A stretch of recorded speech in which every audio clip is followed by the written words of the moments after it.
Hey everybody, Coach Mark here, and welcome back. We are on episode 2 of the Conjugate Codex, where I'll be going over the 3-effort model of training.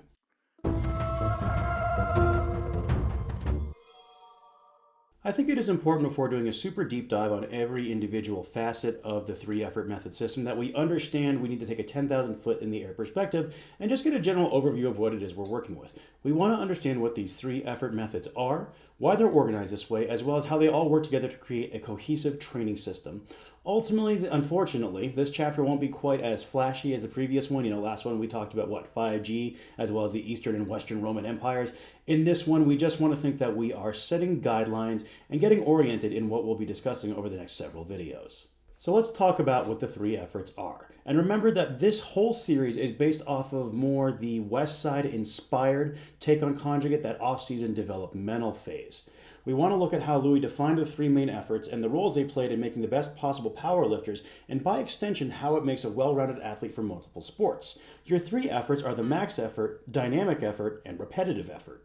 So let's start with what is probably the most famous of the 3 efforts, and the one that I think a lot of people really get seduced by and makes them want to start into conjugate training, and that is the max effort method.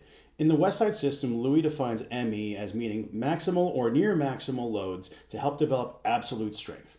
9 times out of 10, this was where you would hit a heavy single for the day, the goal being to perform 1 to 3 total singles at or above 90% of a variation's given 1 rep max. Granted, there were also instances in which you would see slightly higher repetition maximums performed, such as a 3 rep max on a good morning. Ultimately, the idea here was we increased absolute limit strength, and this raises their ability to train through strain and push through a slower lift, using variations that targeted specific weaknesses. Additionally, variations were rotated on a weekly basis, specifically to help prevent burnout or overuse issues that might occur. On screen right now is a sample 3-week wave of max effort training for both lower and upper body. So what you'll notice here is in the first 2 weeks, both lower and upper have a movement variation where you train to a 1 rep max, and then you train to a multiple repetition maximum in the 3rd week. This is not a universal template. This is not something Westside always did. Remember that this is just one example of how you could do it.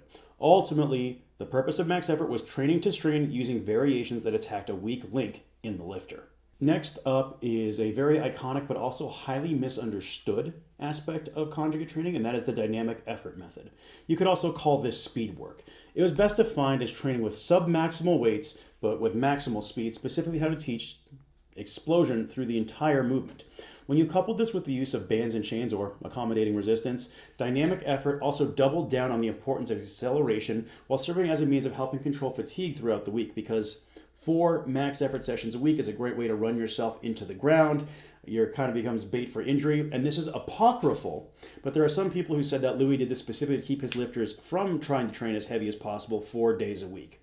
Max effort would train your ability to strain, while dynamic effort essentially helped you learn how to accelerate and almost preempt the need for strain, creating a 2-pronged assault on inability to move a maximal load. Now, this is just some of my conjecture as far as dynamic effort goes, but I think it is worth discussing even from an overview perspective. Westside primarily deals with equipped powerlifting, and this is really important to understand.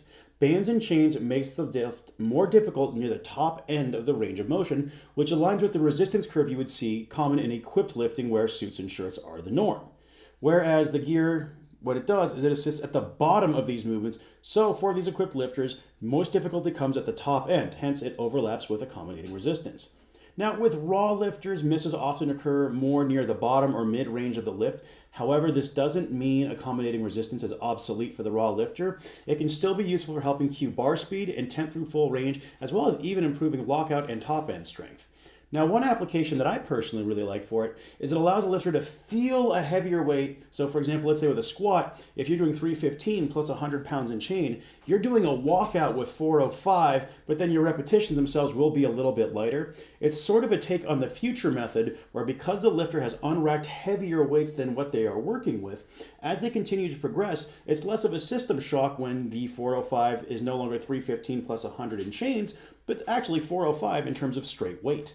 On screen, you'll see that I have a sample training weight On screen now are some 3-week waves showing how you might go about training dynamic effort both with and without accommodating resistance. That's just abbreviated as AR. So that is your bands and chains. So I've given you both straight weight as well as accommodating resistance options. And you'll see here the common thread is a lot of sets but very few repetitions per set, specifically to maximize acceleration. And the loads themselves aren't particularly heavy because we don't want you straining on this day. We want you training intent, acceleration, explosivity, while also, if you will, helping improve your technique and form through multiple first repetitions and first touches with a given load. Now, as a brief sidebar here, when it comes to dynamic effort training, this is where you are going to see me make the biggest changes and modifications to the approach. In my iteration, I actually use dynamic and developmental days interchangeably, just sort of depends on what I'm talking about or even where my headspace is at the time. We're going to cover this in a different video, but just thought I'd mention it. Last but not least would be repetitive or repeated effort. I've heard it called both styles, and this is where you would get most of your volume work in. Louis originally prescribed 80% of your work actually being done via the repetitive or repeated effort method. This is essentially your accessory work. This is where you're going to build a wide base of muscle and work capacity to support those high peaks of strength. The goal would be to simply target weak muscles and train them and get them stronger using secondary multi-joint movements such as dumbbell bench press, dips, or lat pull-downs, as well as single joint isolation movements such as the tricep press down.